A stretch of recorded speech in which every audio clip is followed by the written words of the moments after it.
up, everybody? Welcome back to my channel. It's your girl, Sista Gurl on Films, and I'm coming back with another movie review.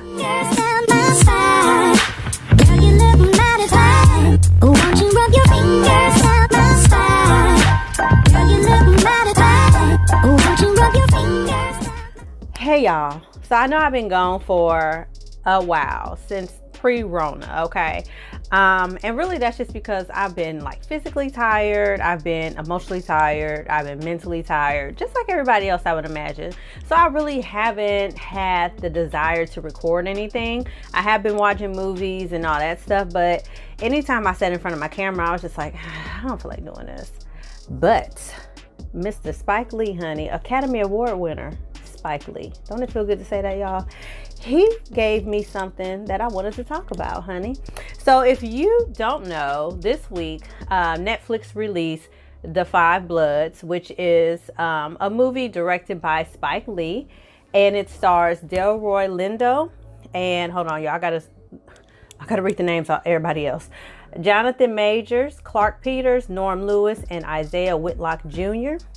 And it is a movie about, and Chadwick Boseman is in it too, I almost forgot that. So we have 4 Vietnam vets that venture back to Vietnam to not only retrieve the remains of their fallen infantry leader, who is played by Chadwick Boseman, but also to reclaim a treasure that they buried while they were fighting over in Vietnam.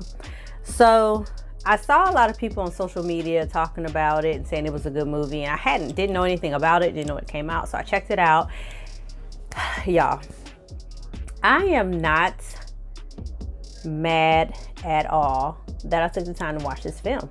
It is a Spike Lee joint, so all right off the bat, you should know that it's going to be a long movie.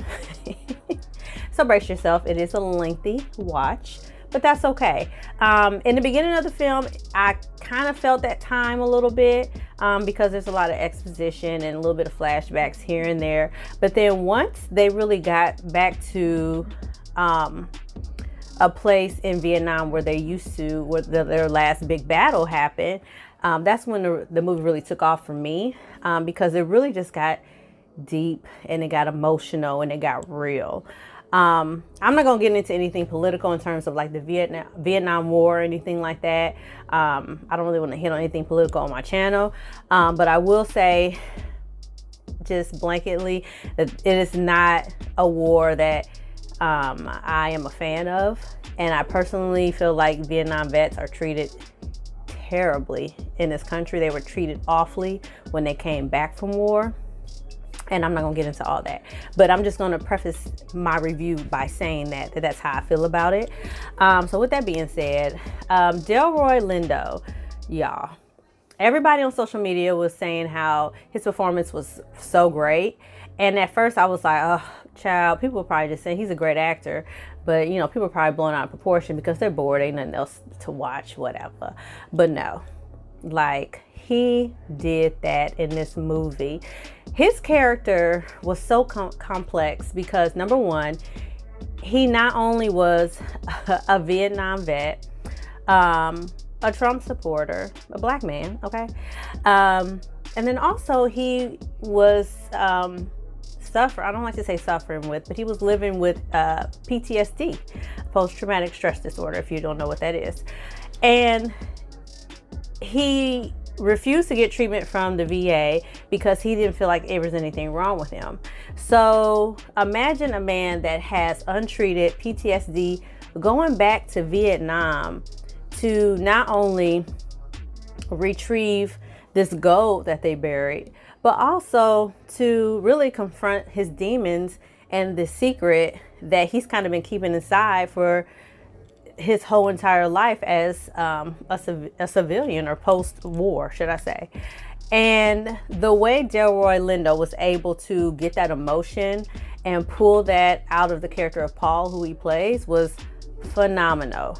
When I tell you, there were moments when I felt so bad for this man, and in the next 30 seconds I couldn't stand his ass. That's some good acting, where you can go from being almost the villain to the hero within split seconds. Remarkable.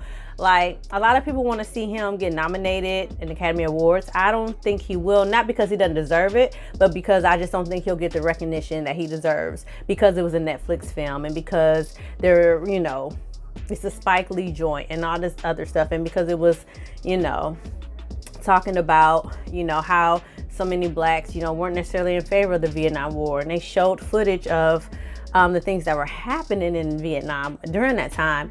And I feel like because of that, it might be hard for him to get nominated and to even win an award. But we're also in different times, and there's not a whole lot for the Academy to even pull from in terms of nominations coming up this year. So it's possible that he could get nominated. So fingers crossed. I hope he does. He did a phenomenal job. The cinematography in this film, y'all, this movie was a beautiful film. Okay, it was shot in Thailand and in Vietnam, and the shots were just gorgeous. And it really, for me, it was like, it was this juxtaposition of this beautiful landscape that had so much death and destruction that happened on it. And I think that that was, maybe it may have been intentional, I don't know, but as I was looking, I was like, God, this is such a beautiful place. And then within 5 minutes, there's a flashback, or there's a picture of the horrors that happened in Vietnam. And it's like, wow, you know, it's sad to think about, but it was shot so beautifully. There was a scene where Delroy was kind of going through the jungle, and it was like a valley, and y'all have to see this movie. It just looks so beautiful and serene. And then at the same time, you have this man that is really on the brink of madness in this beautiful place. It was just beautiful in terms of direction, the screenplay, the visuals. It's just a beautiful film. The supporting cast was really good as well. I really felt the chemistry between all the actors that were in it. I really felt like they really were Vietnam vets who bonded over such a traumatic experience. And that is just such a real thing in my mind, that a lot of vets, when they come home, they have that camaraderie because it was such a traumatic thing that they experienced, no matter what battle they were a part of, whatever war it was. And I just think that Spike Lee, he addressed this topic, but he did it in an impactful way that I didn't think that it was over politicized or it was overdone in any way. I think he did it well. In terms of negatives in this film, really, y'all, the only negative I could think to say was the beginning of it. It kind of starts a little slow. You know, that's the only time I really felt the runtime. Is just that first hour of it, just because we were building these characters and we were building this backstory, getting the flashbacks and things like that. But once we got past that mark, I mean, it flew by to me, and I thought it was well executed. Really worth a watch. Right now, there is no, you know, should you go pay to go see it, things like that, because it's on Netflix. But I do think you should take the time to watch The Five Bloods. And keep in mind that because it is about Vietnam, it does touch on the issue of PTSD. There are some graphic images in the film. So if you're triggered by things like that, I'm not going to say don't watch it. I'm just going to say prepare yourself emotionally for that. And if you are someone that is in the military, or you've served in the military, or you even have family that's in the military, served in the military, and you plan to watch it with them, keep that in mind, that it does address PTSD. And that could be triggering for somebody that is dealing with PTSD or has had it in the past and can relate to what they're watching on screen. So I'm just going to give that warning for it. It is heavy, but it's worth a watch. It's well executed. It's very good. And I am so glad that Spike Lee gave this to us during these times. So let me know in the comments below if you saw The Five Bloods and what did you think of it. And as always, like this video, share this video, and subscribe to my channel. And y'all, I'm gonna try to give y'all a little bit more content.